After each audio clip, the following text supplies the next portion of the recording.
dipersembahkan oleh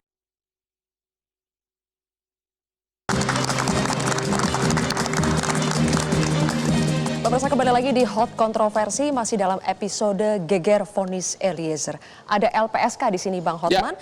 Tadi Pak Edwin sempat cerita, Eliezer bahkan juga memprediksi vonis terhadap dirinya sendiri. Berapa itu, Pak Edwin? Dia cerita ke Bapak ya? Iya, Berapa Dan- dia prediksi?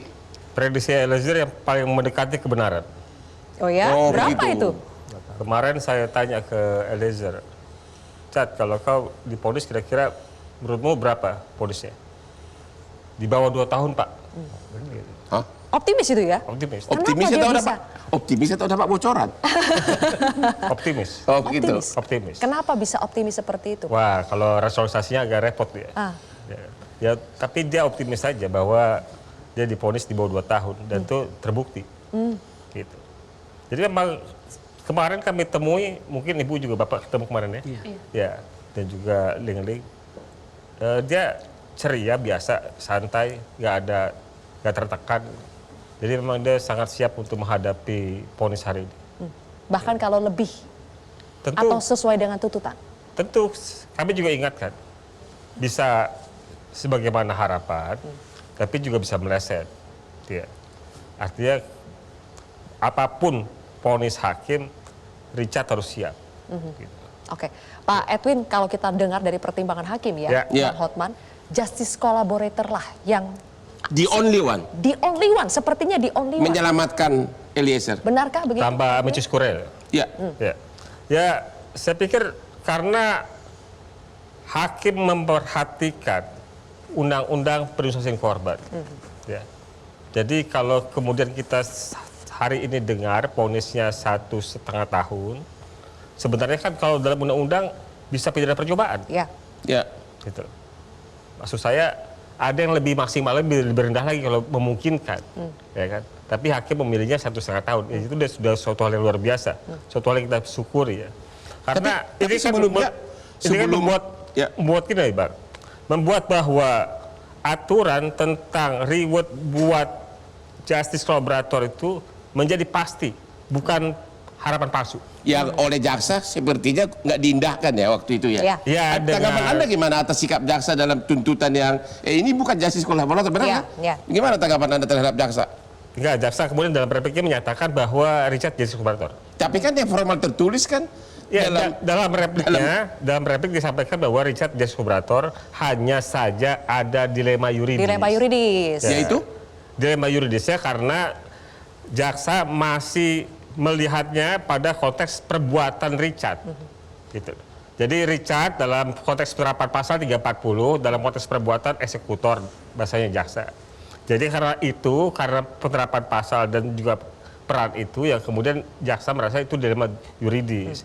Ya sebenarnya salah, mungkin keliru aja membacanya secara yang keliru siapa? jaksa. Bahkan Cabidum bilangnya Richard Eliezer itu pelaku utama. Pelaku kan? utama. Itu juga Harusnya keliru, kalau karena dalam tadi- konteks sebagai justice collaborator Ya. tidak lagi dilihat soal penerapan pasal dan konteks perbuatan, tetapi kontribusinya, bantuannya membongkar mengungkap perkara ini.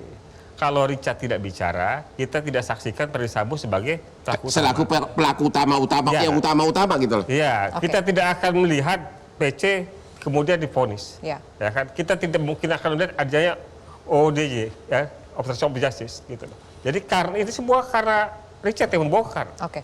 Karena membongkar itu diberikan reward, diberikan penghargaan, diberikan imbalan gitu. Dan itu undang-undang itu sudah menyatakan Berarti ini kemenangan juga buat LPSK dong ya? buat Indonesia.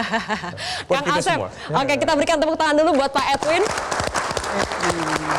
Kang Asep, vonis 1,5 tahun buat Richard Eliezer. Kemenangan buat siapa ini?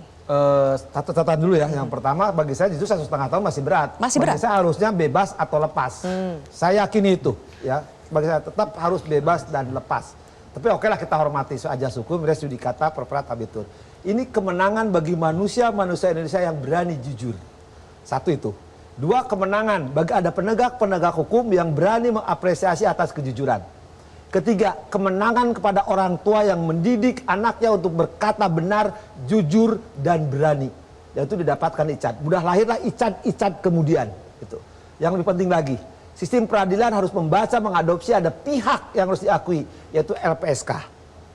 Lebih jauh lagi, ada 2 ratifikasi konvensi internasional.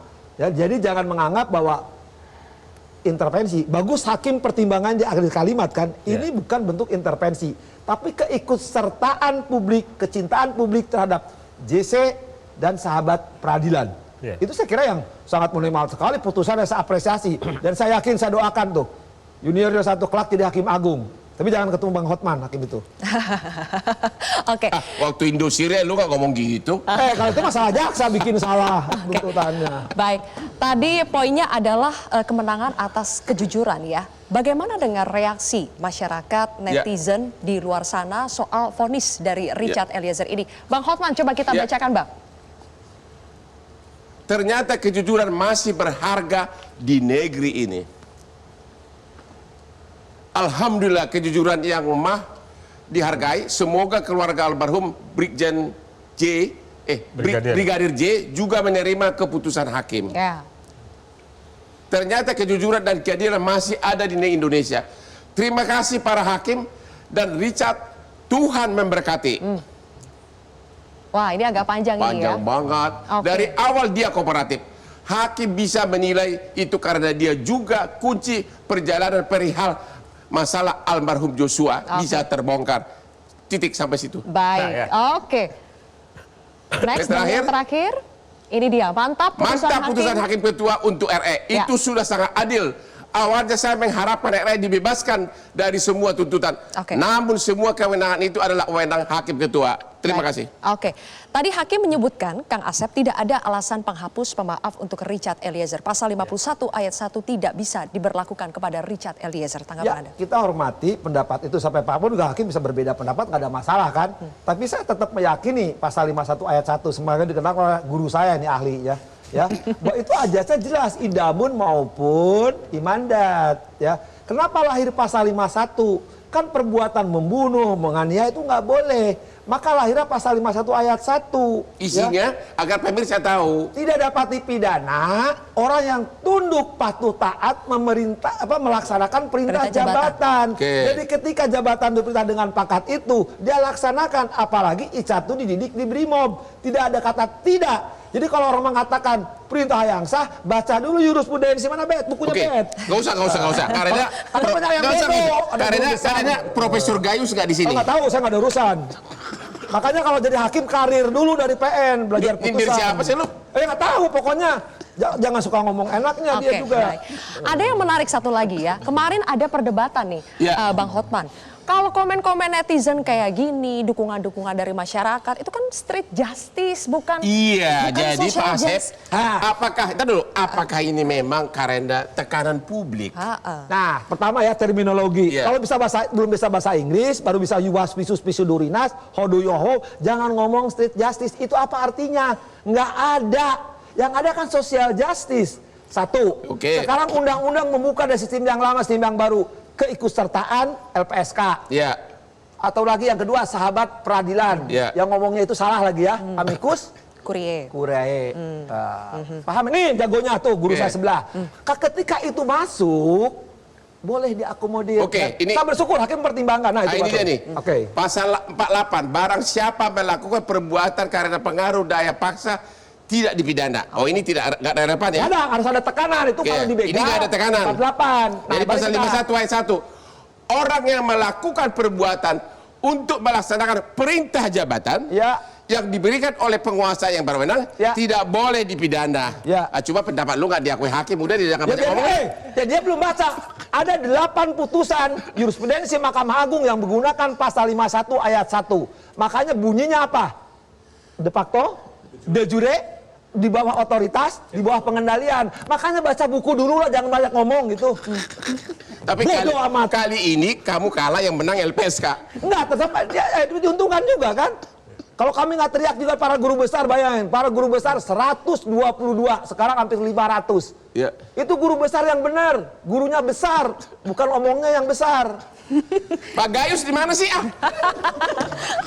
Oke, nanti kita akan lanjutkan lagi ya. Fenomena sosial, dukungan dari masyarakat, sahabat peradilan untuk Richard Eliezer, amicus curiae yang diberikan oleh ICJR dan juga kelompok-kelompok masyarakat ya, beserta Aliansi Akademisi Indonesia. Kami akan bahas lebih jauh pemirsa, usai jeda.